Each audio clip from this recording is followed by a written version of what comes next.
Video here and touch on the programmable memory buttons. Run into a lot of people asking questions about this and certain misconceptions that people are having about the feature itself.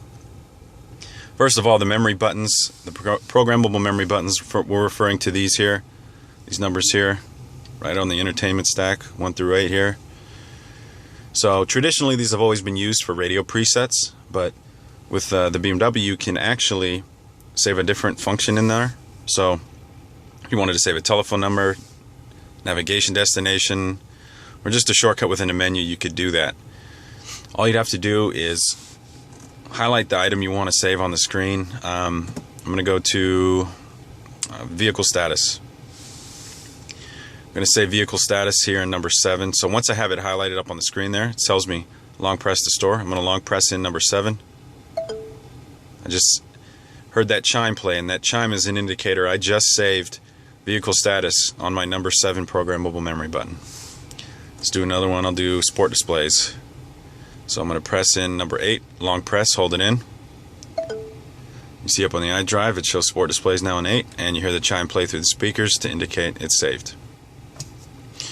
If you are ever unsure what you saved on your memory buttons 1 through 8, if you just hover your finger over the button without pressing it in, just on the top of it, just put your finger right over the number, you can see up on the iDrive screen, it'll tell you what is saved on each memory button.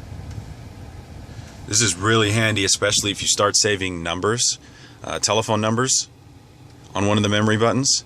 That way, in case you forget, you'd be able to find out who you saved, whose number, on which programmable memory button. So to help avoid calling somebody by mistake. Another thing about the memory buttons, these don't correspond to your preset listing in any way.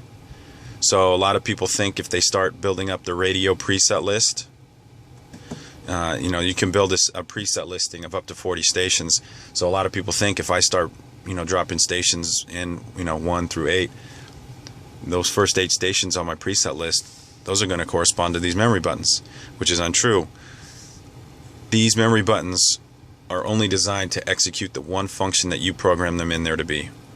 So the preset listing is completely different. I do see people who will take the time to set up their preset list, and then they'll put their preset list on one of these buttons, which is, I think, a pretty, clever idea. So you can build up your preset list and then save it on one of these memory buttons if you like, but they do not directly correspond to the list that you make in presets.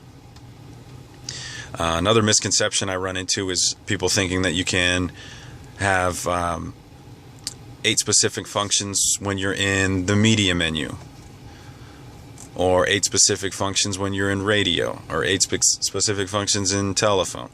And again, that's not true. So the 8 functions that you save in there and program in there, those are specifically just going to execute that one function regardless of what submenu you're in.